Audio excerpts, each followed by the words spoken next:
안녕하십니까. 87연구소 268회 방송을 시작하겠습니다. 오늘은 단기 효능과 부작용, 반드시 체질을 고려해서 섭취해야 한다는 주제로 말씀드리겠습니다. 단기는 한자로 마땅할 당, 돌아갈 귀입니다. 풀이하면 마땅히 제자리로 돌아가게 한다는 뜻입니다. 즉 인체 혈 부족과 기혈순환이 안 되어 나타나는 병적 증상을 정상화한다는 의미를 담고 있습니다. 단기 효능을 짐작할 만한 내용이 아닐 수 없습니다. 그래서 많은 분들이 단기가 들어간 사물탕을 드시거나 단기차를 달여 드십니다. 각종 유튜브 매체에서도 여성들과 노인분께 단기가 매우 좋다고 적극적으로 추천하는 방송을 하고 있습니다. 그런데 이처럼 단기가 효능만 뛰어나고 부작용은 걱정할 필요가 없는 걸까요? 며칠 전에 아버지를 찾아뵈었더니 정상이었던 혈압이 170까지 치솟고 두통까지 심하다고 하시더군요. 어떤 경우에도 원인 없는 증상은 없는 법입니다. 대화를 통해 근래 아버지가 무엇을 잘못하셨는지 뒷조사를 했습니다. 아니나 다를까 팔체질 전문가인 아들에게 물어보지도 않으시고 10일 전부터 단기차를 끓여 드시고 있다고 하더군요. 우연히 유튜브 방송을 보셨는데 전문가로 보이는 사람이 노인과 여성들은 피가 부족하니 단기차를 자주 끓여 먹어야 한다고 했다는 것입니다. 그래서 집 앞 농협 하나로마트에서 단기와 둥글레와 대추를 구입해 끓여 드신 것이죠. 혈압이 상승한 이유가 드디어 밝혀졌습니다. 단기차가 바로 아버지 혈압 상승과 두통을 만든 범인이었습니다. 단기가 매우 몸에 이롭다고 추천하는 전문가들이 많은데 왜 아버지는 그 좋다는 단기차를 드시고 부작용이 생긴 걸까요? 이를 이해하기 위해서는 무엇보다 단기의 약성을 정확히 알고 있어야 합니다. 단기의 약성, 즉 성미는 따뜻하고 맛은 달고 쓰고 맵습니다. 의세는 신경, 간경, 비경으로 들어간다고 되어 있습니다. 단기는 비위를 보호하는 성질도 약간 있습니다. 하지만 간으로 귀경해서 간을 돕는다는 기록은 오류입니다. 간을 보호하는 작용이 있다고 해도 그 약성은 매우 미미합니다. 이런 기록을 절대적으로 믿고 간이 약한 체질이 지속해서 과도하게 단기를 복용하면 반드시 부작용이 발생합니다. 그래서 비록 의서에 기록되어 있다고 해도 맹목적으로 따라하시면 안됩니다. 의서도 생각 이상으로 오류가 많습니다. 실제로는 단기는 간경이 아니라 신경과 폐경을 보호하는 성질이 훨씬 강합니다. 자, 단기의 약성을 살펴보셨다면 어떤 경우에 단기 부작용이 생기는지 짐작이 될 겁니다. 바로 간이 약하고 폐가 강한 체질이 단기를 복용했을 때 부작용이 생길 가능성이 큽니다.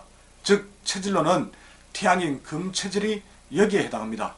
열 소양인 토음 체질도 폐가 두 번째로 강한 장부라서 약간 부담이 됩니다. 반면 소음인 수 체질은 이롭습니다. 이유는 단기의 따뜻하고 달고 약간 매운 성질이 도움이 되기 때문입니다. 그러므로 단기차가 혈을 만들고 자궁질환에도 뛰어난 효능을 발휘하지만 체질을 고려하지 않고 섭취하면 부작용이 생길 위험이 크다는 점을 반드시 알고 있어야 합니다.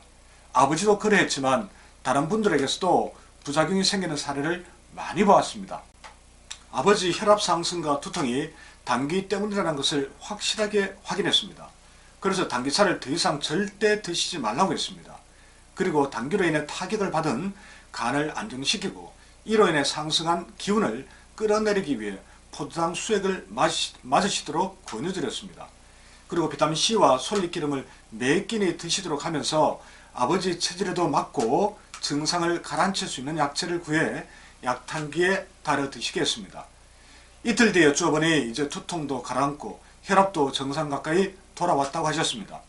그래서 걱정되어 병원에도 가시는데 그래도 병원 걱정이 되셨던 모양이죠. 혈압약을 받아오셨기에 드실 필요가 없다고 했습니다. 혈액이 탁해져서 오는 만성적인 혈압 상승이 아닌 일시적인 급성 고혈압인데 고혈압의 노예가 될 수는 없지 않겠습니까? 자, 혈압은 원인만 제거하면 바로 정상으로 돌아올 텐데 굳이 부작용이 많은 혈압약을 복용할 필요는 없다는 것입니다. 자, 그럼 이 단기차는 부작용이 있는 체질은 절대 섭취하면 안 될까요?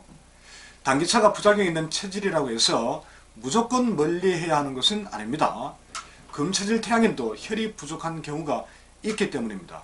단기를 중심되는 약재인 군약이 아닌 보조약으로 사용하면서 체질을 고려해 약제를 적절히 배합한다면 부작용 없이 단기차 효능을 볼 수 있습니다. 체질에 맞지 않는다고 무조건 멀리하는 것은 하수들의 생각일 뿐입니다. 자, 자칭 유튜브 전문가라고 한 분이 언급했다고 한 것처럼 여성들은 모두 혈 부족을 안고 있습니다. 그리고 나이가 들수록 혈을 만드는 능력이 급격히 떨어집니다. 이로 인해 혈허 및 음호화동, 즉 음이 허해 화기가 동하는 그런 증상이 나타나게 됩니다. 그러므로 혈액 생성에 탁월한 효능이 있는 당귀차는 분명 큰 도움이 되는 것이 맞습니다. 다만 이 체질을 고려해 적절한 배합을 할 줄 알아야만 진정한 전문가라고 할 수 있겠죠. 그런데도 당귀가 노인과 여성들에게는 어떤 경우에도 무조건 좋다고 주장하는 사이비 전문가들이 너무 많아 이만저만 걱정이 아닙니다. 참고로 당귀가 어떤 효능이 있는지도 간단히 언급해 보겠습니다. 무엇보다 당귀는 부인병을 치료하는 데 탁월합니다. 여성 질환의 핵심인 자궁을 편하게 하고 혈을 만들어주기 때문입니다. 대표적인 처방이 사물탕입니다. 당귀에 숙지향, 백작약, 천궁을 더한 것입니다. 하지만 간이 튼튼한 체질은 당귀 함량이 높아 사물탕을 드시면 부대끼는 경우가 많습니다. 그래서 팔치질몰에서는 사물탕의 약재 함량을 조정하고 여기에 이론 약재를 추가했습니다. 그래서 누가 먹어도 부작용 없이 도움이 될 수 있도록 두시원 한방차를 만들어 판매하고 있습니다. 자, 또한 당귀는 관상동맥과 심장 주변의 혈관을 확장하고 혈류량을 증가시킵니다. 앞서 부인병에 좋다고 했는데 구체적으로는 월경분순, 월경통, 산후어혈, 전몸살, 산후복통, 자궁발육, 자궁출혈, 빈혈을 치료하는 데 큰 도움이 됩니다. 또한 성질이 따뜻해 자궁을 데워주는 효능도 있습니다. 더 붙여 고혈압, 만성기관지염, 비염, 불면증, 심혈관계 질환에 도움이 되기도 합니다. 자, 지금까지 당귀차 효능과 부작용을 중심으로 혈압이 솟구친 아버지 사례를 곁들여 살펴보았습니다. 아무리 좋은 효능이 있더라도 체질을 고려하지 않으면 늘 부작용 위험이 상존한다는 것을 꼭 기억하시기 바랍니다. 오늘 알려드린 내용이 도움이 되셨다면 구독과 좋아요도 부탁드립니다. 예, 고맙습니다.